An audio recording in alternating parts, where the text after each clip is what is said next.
Welcome to the Mind Vine podcast, where we challenge the stigma associated with mental illness through conversations about a variety of issues impacting mental health.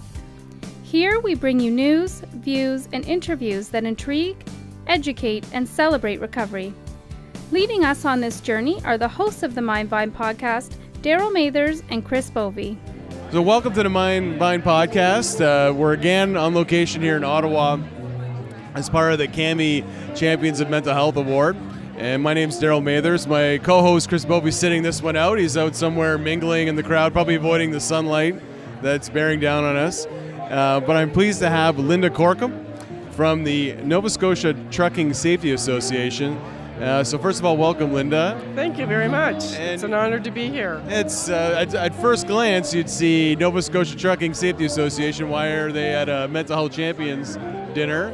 But you're being honored with the Workplace Mental Health Award this evening. So first of all, congratulations. Thank you. And second of all, can you tell me a little bit how you got from the Trucking Association mental health to getting here?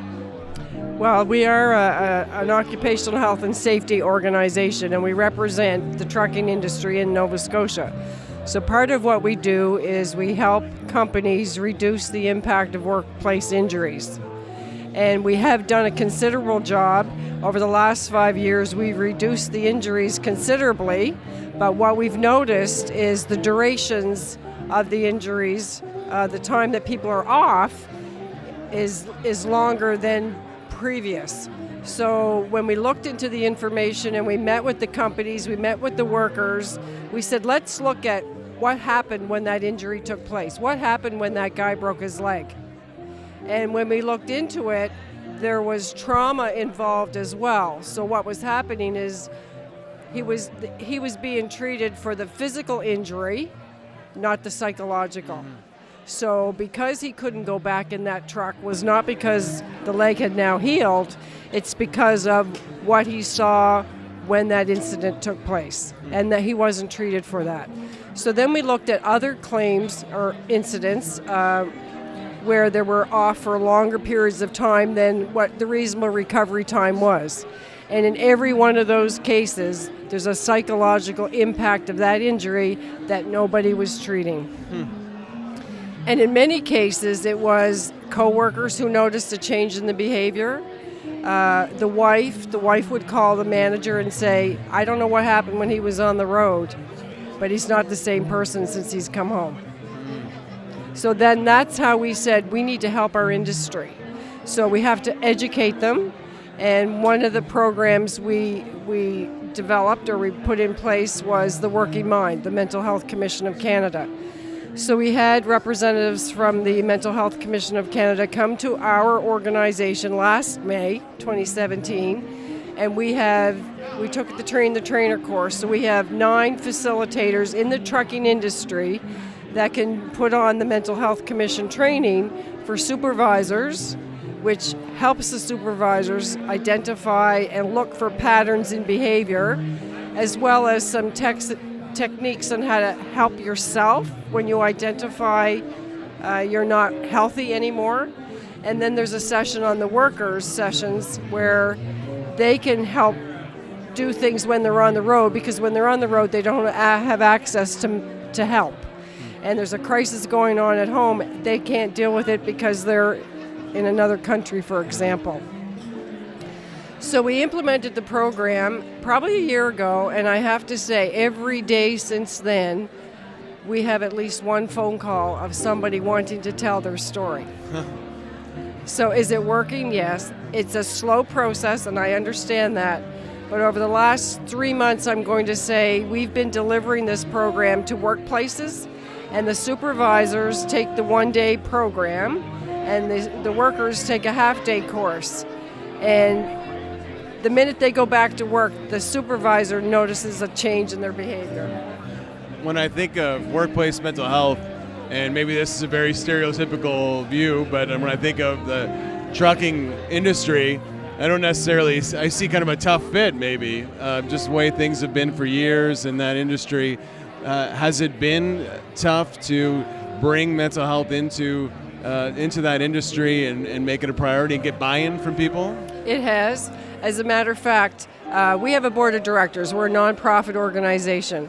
And we went to the board of directors and we said, we need to help this industry, as well as under the occupational health and safety legislation, it is going to be mandated that you put in the component of psychological plus physical in your hazard prevention program. It's still part of the employer's responsibility today to ensure that workplaces are safe for the workers. So that sort of went hand in hand. And when we heard stories about someone saying, well, you know, I have a worker who broke his leg, Linda. I know what to do when he comes to tell me he's injured.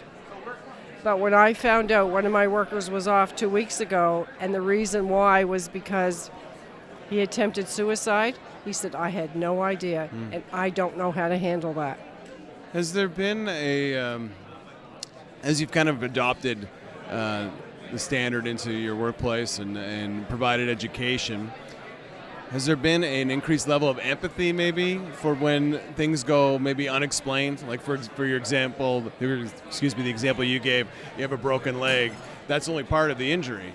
So while a broken leg may take 6 weeks to heal, there's no timetable on the trauma or the emotional injuries, which maybe in a more traditional environment, we'd be like, what's the matter with you? I broke my leg, 10 years ago, and I was back to work in 5 weeks. Why can't it's been 3 months? Suck it up, move on is what they used to say. Yeah. But there is more empathy, and now they're starting to realize it's okay to talk about it. And when you do talk about it, you do start to feel better. And that's what we're trying to do. Let's have a conversation. And at this point, you said people are coming forward, they're sharing stories. It's got to make for a very, not necessarily strictly from a safety and bottom line perspective, but just from improving the quality of life of the people in your industry. It's got to be a really good feeling. It is. One man called and he said, I work for a trucking company, and I attended your program. I lost my 16-year-old son last year. Whoa. And if I had taken this course before, I would have seen the signs, but I had no idea.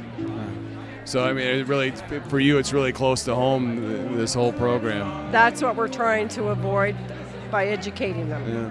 Has it helped in terms of your own healing, in being at the head of this kind of... I have a passion to help people. I have a passion for ensuring the workplaces are safe, because in my previous career, I worked with all those people who were injured, and I visited the homes when somebody didn't come home at the end of the day. Mm-hmm. And I knew 99% of those incidents did not have to happen. Mm-hmm. So now I'm in a position where I can help avoid some of those incidents from happening. So fast forward to tonight, you're receiving an award.